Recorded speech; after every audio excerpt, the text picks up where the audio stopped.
something that is concerning child labor. Talked before about child rights, and one of those things that is a component of child rights abuse is child labor, forcing children under the age of 18 to work for you. And that's what we'll talk about today. So, Woboli child rights activists, Neno Nayo show you. Sit back and let's find solutions. Abana bano tubayambe because we were MP abaddako, we were minister abaddako. We are talking about this because we were told the child labor is very serious. But how serious is this problem? Chintu chibinyo oba tuzze buzinga. Thank you so much. We realize that child labor is so rampant. We realize that children, many of them are engaged in child labor. We have so many factories in ginger. We have plantations in ginger. Many people have become outgrowers. But where do they get the labor? Moreover, the cheap labor. They resort to work, to work with children. They employ children to offer this cheap labor. It seems as if the caregivers tend to say that it is poverty that has caused all that child labor. And if it is poverty, where are the caregivers working? What work are they doing? Are they just sitting behind and leaving the children to go and work for them? Are the children becoming slaves of the caregivers? So you find that children are used more than the adults. Because adults, when we go inside, deep in the villages, we find adults seated at home. And when you see these children carrying baskets of rice, like bogoya, moving around, avocados, everything that comes in, it is the children. Abana njagala babuuza, what are the things that you do? Oba mwatandika kukola at what age? Omulimu gwe ogusooka wagufuna ng'olina emyaka emmeka? Naye nkola ne mama wange tusiika amaliba g'empuuta. Amaliba g'empuuta? Ne tugasiika bakasitoma ne bajja ne batwala. Mugasiika ddi? Buli lunaku lwe tuba tufunye lwonna mu factory. What are the things that you do? Mubadde mukola mirimu ki? Oba bwe muba mukyakola mukola mirimu ki? Yes, sir. Twakolanga ku kyuma kiri ku mpumu twasanga obulo yogerako nyo twasanga obulo ku empumude nga tutika ensawo nga mu lunaku otika ensawo mmeka?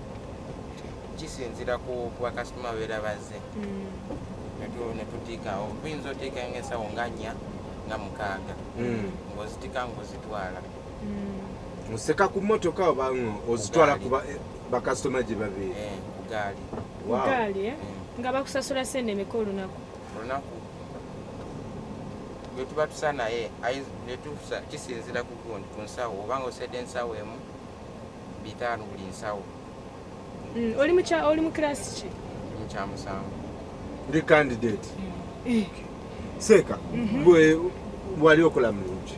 Nze nali nkola mugunde munayiraguro nga mulimu ebintu bye bakola ziringa mbego za pamba nga ebyuma ebyo bimala bibikamula bimala then nemukola ki nemubipakira omumala obipakira nemukola ki nemubirodinga nemubitwala mu store then wemumala emotoka nezijja nemutandika otika emotoka olunaku bayinza oleeta trailer nga 2-3 wemuba mumaze nga olunaku nga mukoleranga 35 kati ate ng'ennaku ezimu bayinza okubeera nga tebakusasula oyinza obeera nga oba otuddemuko awo ne bakola ki ne bakugamba tolikola nga olunaku balusalamu kale olunaku n'obeera nga olufiirwa.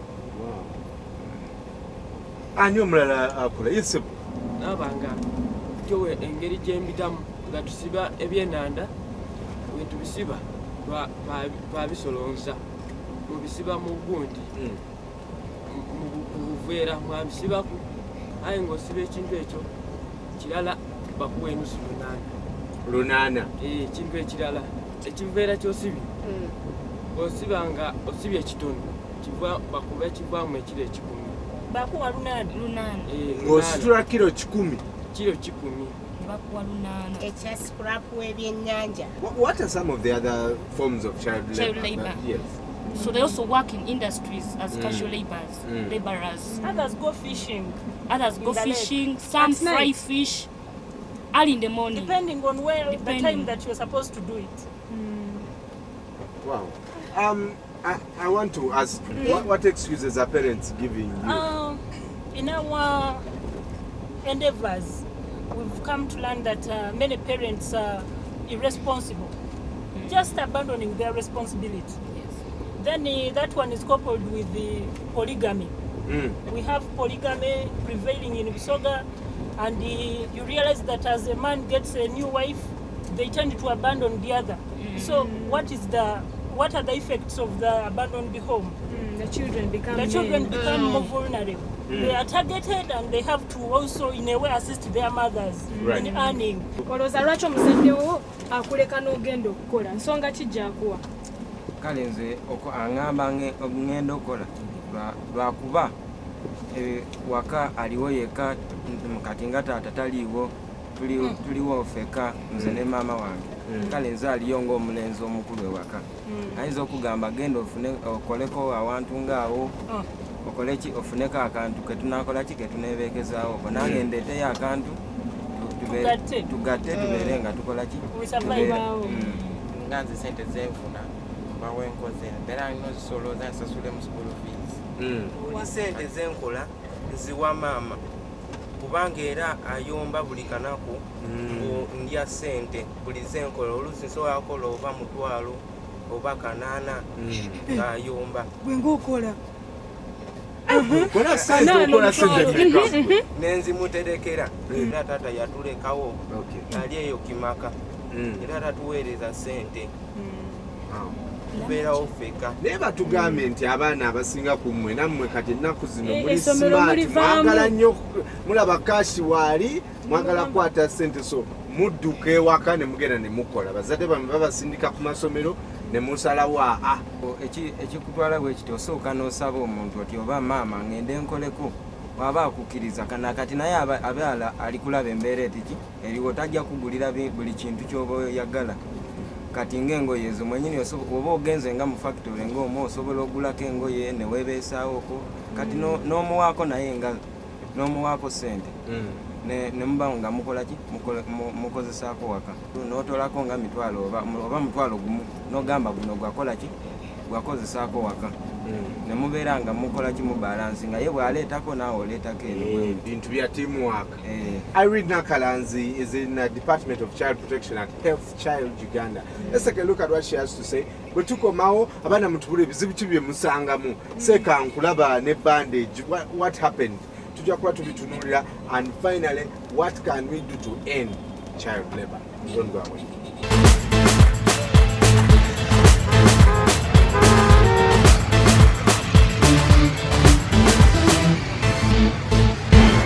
According to the child labor policy of 2006, defines child labor as any hazardous work by which its nature jeopardizes the health, the safety, and the moral of the child. Child labor still exists in Jinja because of one major factor, and that is poverty. Many of the children in Jinja are neglected by their parents, forcing them to engage in child labor. And there is a lot of child-headed families whereby these very children are supposed to engage in child labor to help their siblings. Among the effects of child labor, there is brain damage, stunted growth, illiteracy, since many of the children can't access education. Instead of studying, most of their time, they spend it doing work. Most of the people use these children because they provide cheap labor. For example, in Jinja, many children engage in sugarcane cutting in areas of Busede and Kakira. I appeal to all the stakeholders using the mandate given in the legal frameworks to protect and also to advocate for the rights of children. Now here in Jinja, before I even go there, the Uganda National Household Survey places the number of child workers aged between 7 to 14 years at 2.2 million children. And that is 38% of children in that age group. And it includes 1.4 million children under the age of 12 and 735,000 children under the age of 10 years. Abana, mufuna bizibu ki? Oyinza ogenda okola n'otuuka eyo ne bakuwa emirimu emigumu kati olunaku tolikola nsawo 3 oyinza okola nsawo nga 3 2 olunaku lwonna kati over 100 kilograms. Kati no olumala ate ne bakujjaawo ne bakutwala awalala bantwala ne ngamba kati ngeeyo sigenda kola ki kolayo ne bagamba leero eyo gye tukutadde nentuuka nenyingira kati nali ntambula ebyuma nti tebabiteekako gundi protection waggulu oba kubikavalingako nali ntambula wansi waliwo butto ate baati lyali wansi mabaati ge baateekawo nali ntambula neserera nekola ki guno omukono gwakwata waggulu ku kyuma deni guno nali ndowooza oba nkute walungi kumbe gukute ku kyuma negikola ki nekitwala nekisalako engalo zonna. So toyina ngalo ze okutandikira waneeno kino kyonna nekivaako. How old were you? Wali myaka emeka? Nali myaka 17. Oluusi oyinza okola n'osuubira nti bagenda kuobanga sente nyingi naye omuntu n'akuwoba obusente butono oba osuubira kufuna nga 10,000 n'akuwoba 5,000 oba 2,000 zokka naye nga n'emirimu gy'oba okola nayo giba kale nga migumu nnyo. What are some of the effects of these children working, in this? So psychologically, they are tortured. Much work amidst insults. At times these bosses insult them, Like he's saying that he works expecting 3,000, later on he's paid 1,000. In the end of it all, that child is discouraged and somehow the mental aspect is affected. Right. In fact, we want to arrest some of the parents that are not taking their children to school. But the issue is we have to liaise with the local leaders. The local leaders are people in the communities, and after identifying these people, then we see what steps we shall take. But the first thing, the local leaders are corrupt, including the police. Because now, me, I have given out my child, I got some money. And for you are coming telling me that my child was still younger. Yet for me, I saw the child was okay to go and get married. So when you go to the local leaders, they say, don't spoil my votes. Okyenyumirizamu nnyo ekyokukola ne maama wo oba oluusi oba toyagala naye nga tolina kyakukola oteeka ogenda emukwano. Anti nze kati nze taata wange maama wange yavawo yali anzalira ddala kati nafuna omukazi omulala. Kati oyo omukazi nze tanyagala era n'emmere yalanti tampa nze mwenyini eyo anoonya. Wenoonyeze yiyo. What are we going to do to help? What can we do? Any appeal to parents? Because when you look at them, they are miserable. They are not happy because of the workload and the demands which the parents are putting on them. So I appeal to parents at least to be somehow realistic. Somehow we feel that we have to carry our burden. Nobody requested us to produce these children so that they can help us. Right. Namasa Uganda opened up a child rights telephone helpline. It's a free line. Children are free to beep. Yes. To beep. They beep. You approach a teacher, you approach a neighbor, you approach anybody. No, when you beep. Beep mujidamu. Yeah, we beep tujidamu tuateka our person. Specifically, she's there. She handles the helpline. Era buli beeping akuba Number cheyo. It is 0776 13 14 14. Abana bakuba 0776 Yes. And we follow up 14. It has helped. Actually, it is reducing on some of these. That's very good. Yeah, by receiving few reports, it means something is being done. Abana mukubira abazadde bamwe mulanga ki abakozesa abaana mumubakubira mulanga ki kuba kati musajja watu you lost a hand kati nze kyeŋŋambako mbadde nsaba kati ng'abo abantu abakulu abali mu buyinza abo bagendengako kati nga mu factory ng'ezo balabengako ebintu abantu bye bateekamu okukozesa abantu balambulengako mu factory naye obagenda kati nga mu factory ng'omu bakoma mu ma offices tebagendako eri munda ne balambula ebyuma biri bitya lwaki abaana bafuna ebintu nga bino kati nga mugundi mu factory gye nali nkoleramu ebyuma biri just open we bityo oyinza okola ka slight mistake n'ogwayo nekikulya kati singa baba bagenzeeyo ne balambula ne bagamba kino tekiri bulungi mukiterezeemu wano oba kino mukisandikireko kibeere nga kiriki bulungi awo omuntu